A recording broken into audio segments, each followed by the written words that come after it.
Ya murakoze mwese muri bushobo gukurikira kino kiganiro tugiye gushiraho turashaka tuganire ku kintu mbese umutwe w'amagambo no kuvuga gusibanganya amateka y'abantu.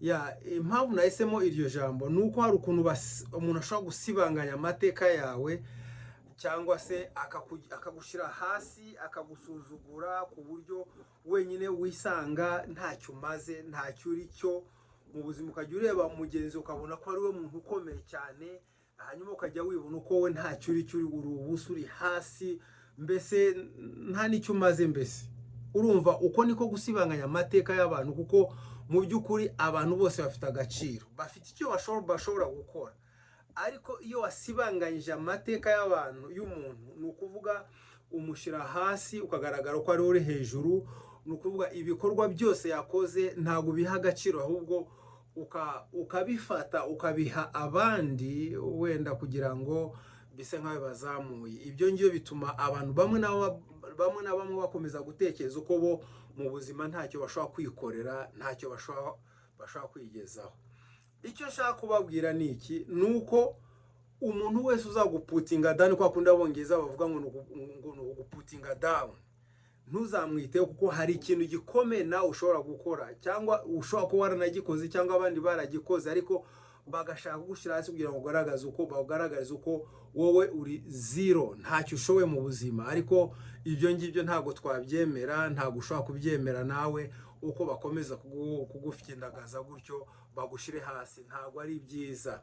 Uno munsi turashaka turebe ibijyanye no gusibanganya amateka y'abantu bikagaragara ko umuntu ntacyo amaze kandi nyamara afite ubwenge kandi ashobora gukora ibintu bikomeye cyane ugafata n'ibikorwa umuntu yakoze ukabyishyira kugira ngo ukomeze ubone cya cyubahiro ku bantu bashaka ibyubahiro byinshi cyane agashaka kugira ngo ukomeze abone ibyo byubahiro. Ibyo ngibyo niyo nshaka kuvuga nitumara kuganira kuri ibi ngibi uraza kumva mu by'ukuri uko byagenda kose uraza gusanga ufite akamaro kenshi cyane ushobora gukora ibintu byinshi cyane ushobora kuvumbura n'ibindi abantu batazi ibyo byose ushobora kubikora. Ubwo rero icyo nshaka kubabwira nubwo tutarageza ku musozi w'ikiganiro nabwo tugitangira umuntu wese uzagushira hasi ntuzabyemeze uzavuye ngo okay ndakomeye mfite imbaraga nshobora gukora iki n'iki icyo abandi bakoze nanjye nagikora ntago ukomeza kuguma hasi cyane ngo ukomeze usuzugurwe gutyo. Icyo nshaka kuvuga niba tushaka kuvuga ku bijyanye no gusibanganya ibimenyetso cyangwa nako gusibanganya amateka y'abantu turashaka tuvuge ku birabura aba black bashobora kuba bari hano muri Amerika cyangwa n'ahandi hose Afrika n'ahandi hose ariko igihe cyinshi cyane kirekire cyane byakomeje kugaragara ko umwirabura ntacyo amaze nta nicyo yakwikorera ari umuntu uri hasi cyane umuzungu akaba ari wo uri hejuru. Ibyo ngibyo nibyo narimo kuvuga ngo abantu bagomba kubyikura ugasanga ibintu byinshi cyane byakozwe byo kuvumbura ugasanga byinshi cyane ari abazungu babikoze niko bigaragara gutyo ariko mu by'ukuri ntago ariko bimeze kuko ibintu abirabura bakoze ni byinshi cyane ntago bivugwa mu mateka nta nubwo bigaragara nta nubwo babyigisha ku ishuri bagerageza kugira ngo babisibanganye kugira ngo babiheshe abandi kugira ngo bigaragare ko ari bo bashoboye abirabura ntacyo bashoboye ariko ndashaka kubabwira ku bintu bimwe na bimwe bikomeye cyane kandi byiza abirabura bagiye bakora kandi turashyira n'amafoto hariya kugira ngo mushobore kureba ni byinshi cyane ku buryo ibyo bintu baramutse bavuze ngo okay ubwo dusuzuguye abirabura cyangwa ntacyo bamaze reka tugerageze tukureho n'ibintu bakoze byose babikoze gutyo ibihugu byinshi cyane byagira ikibazo. Reka dutangire ku cyambere. Icyambere muri kubona no mugabo urahangaha uranga ifoto yingira ngo muri kuyibona aho ngaho wenda mushobora kuba mutari kuyibona neza ariko uyu mugabo yitwa uno mugabo yitwa Frederick M. Jones. Uno mugabo yitwa Frederick M. Jones ntabwo turi butinde cyane yakoze icyo bita ngo ni portable refrigeration. Portable refrigeration kuvuga frigo igendana. Twese turabizi ko amafrigo menshi cyane ucomeka ku muriro ukagenda nako akaba ari mu nzu ahantu mbese umuriro kuko umuriro urumva biba biri mu nzu cyane cyane. Ariko uyu nguyu yakoze frigo igendanwa, ni ukuvuga ishobora kuba ari frigo igendanwa, frigo ya bashyira mu modoka, ishobora kuba frigo ariko ni frigo igendanwa. Turabizi twese uko amafrigo amamodoka menshi hari aho bateka ngo ugomba kugenda ufite frigo, ufite imodoka ifite frigo kugira ngo ibyo utwaye bitangirika. Uno mugabo niwe wabikoze, uyu nguyu muri kubona witwa Frederick niwe wakoze portable refrigeration.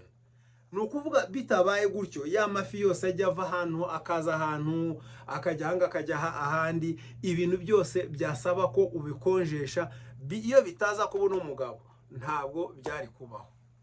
Kandi yabikoze ryari, hano biragaragara ko ari muri April, mu kwezi kwa kane, mu kwezi kwa kane nibwo yabikoze, tariki 28 1942 nibwo yabikoze. Reka tujye kuwa kabiri, mutatekereza ko ari we wenyine, uyu ni umwirabura uyu nguyu, ariko amateka ntabwo avugwa habe na gatoya, barasibanganyije kugira ngo mutamenye ko ari umuntu ukomeye. Uno mumama nawe mubona hanga bitwa Sarah Bond. Sarah Bond nuno mumama muri kubona aho ngaho ni umwirabura, yakoze icyo bita ironing board. Ironing board ni cya kindi hari akantu ugura gafite amaguru kagashinga aho ngaho ko guteraho ipasi, ni ukuvuga ni akantu ko gutereraho ipasi. Niyo gakoze ku buryo abantu benshi cyane baradufite, baratugurisha ahantu henshi cyane, abirabura, abazungu, abantu bose baradukoresha. Ariko kano kantu kakozwe nuno mumama witwa Sarah Bond, urumva ni umwirabura uwo nguwo.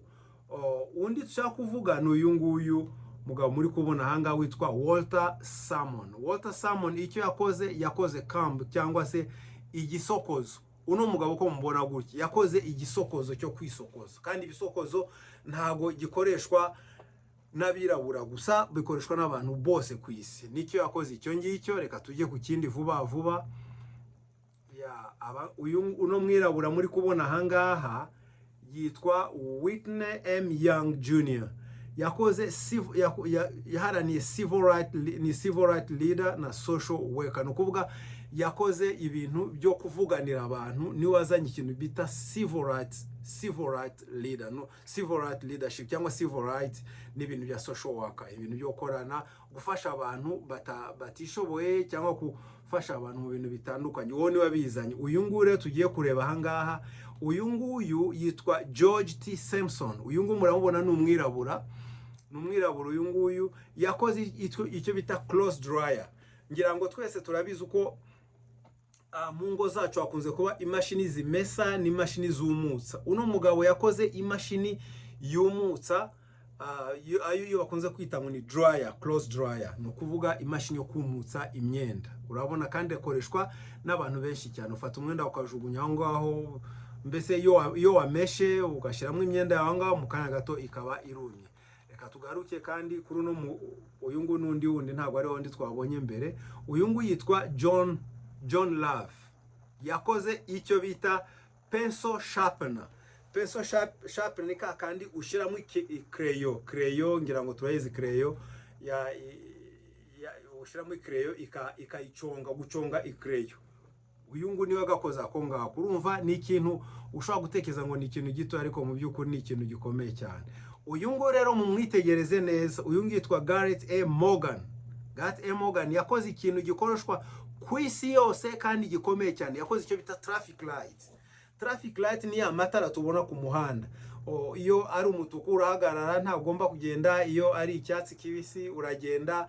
Iyo ari yellow cyangwa umuhondo, ikirepe, iyo ari icyatsi nk'icyo ngicyo, ni ukuvuga iyo ari amabara nk'ayo ngayo afasha abantu kugira ngo imodoka zishobora kugenda neza kandi ntizigongane, bitewe nuko baguhaye umwanya wo kugenda, undi bakamuhagarika gutyo gutyo. Uno mugabo w'umwirabura ni wabikoze, bisobanura yuko iyo ataza kuba hari ngo akore iki kintu, imodoka impanuka zari kuba nyinshi cyane. Ariko turashimira cyane n'umugabo w'umwirabura ko yakoze igikorwa cyiza cyane cyo kuzana amatara yo ku muhanda. Niyo wayaremye uyu nguyu ni wayakoze. Urumva ni igikorwa cyiza cyakozwe n'uno mwirabura. Reka turebe ikindi ahangaha. Uyu nguyu rero yitwa Richard Spike. Richard Spike yakoze uyu n'umwirabura yakoze igikorwa gikomeye cyane, ku buryo hafi abantu bose bari ku isi batwara imodoka bakoresha ino invest cyangwa kino kintu yakoze icyo bita automatic gear shift. Ni ukuvuga mbere iyo utwaye imodoka, hari imodoka bavuga ngo ni imodoka y'amavitesi, ugenda ushiraho gutyo ukakubita muri vitesi ya mbere, iya kabiri, iya gatatu, gutyo uko niko imodoka za kera zari zimeze hashize imyaka itari mikeya. Ariko uyu nguyu we yazanye yindi ushiramo wakubita rimwe gusa ukagenda ukava ahantu hose ukagera ahantu hose aho ushaka kujya hose nta kibazo, ari automatic, imodoka ya automatic, utiri ushiramo za giya, utiri ukandagira za nani nyinshi cyane ibintu ngibi. Uyu nguyu ni wabiremye, ni wabikoze uyu nguyu, kandi umwirabura. Ariko ibi ngibi ntabwo ushobora kubyiga mu mateka y'iki gihugu cyangwa y'ahandi, ntabwo babikwereka, ahubwo barabihindura bakavuga ko ari abandi bantu babikoze. Reka turebe uno mumama nawe. Uno mumama yitwa Annabel Ban Lenzi. Uno mumama yari dean cyangwa umuyobozi mukuru muri University ya Harvard, University of Social Work, muri University ya Harvard. Ni umuyobozi mukuru cyane, ni umwanya ukomeye cyane ku buryo so kuvuga ngo ni invention yakoze, ariko twamushyiraho kugira ngo mumenye uko yarafite umwanya ukomeye cyane. Uno mumama nawe ko mubona hanga yitwa Alice Parker. Alice Parker icyo yakoze icyo bita heating furnace. Iyi ngiyi ni ikintu gikoreshwa mu kugira ngo kizane ubushyuhe mu nzu, kugira ngo amazu hariyo hira, hari icyo bita hira yo cyangwa kugira ngo inzu ikonje cyangwa ishushe. Furnace ni ikintu bigaragara ko ari ibya kera, ariko ni ikintu kishusha mu nzu. Uwakiremye, uwagikoze nuno mu mama w'umwirabura. Reka tumanuke gato hanga tutatinze cyane. Uno mugabo muri kumubona hanga niyo wakoze frigo. Urumva yitwa John Standard. Uno mugabo witwa John Standard n'umwirabura ni wakoze frigo y'amafrigo yose ufite yose, niyo wazanye iki gitekerezo cyo gukora amafrigo. Ngira ngo mwamubonye uyu nguyu n'umwirabura. Ndabona umwanya uri gushira ariko ni byinshi cyane. Uno mugabo muri kubona hanga yitwa John Barr. Reka tumuzane neza. Uno John Barr ni wakoze icyo bita lawn mower. Lawn mower ni ukuvuga imashini itema ibyatsi, ikata ibyatsi. Buri muntu wese ufite inzu aba afite icyo bita lawn mower cyo kugira ngo ashobore gutema ibyatsi. Ibyo byose byaturutse kuri nde? Kuri uno mugabo niyo wabikoze. Tujye kuri uyu nguyu.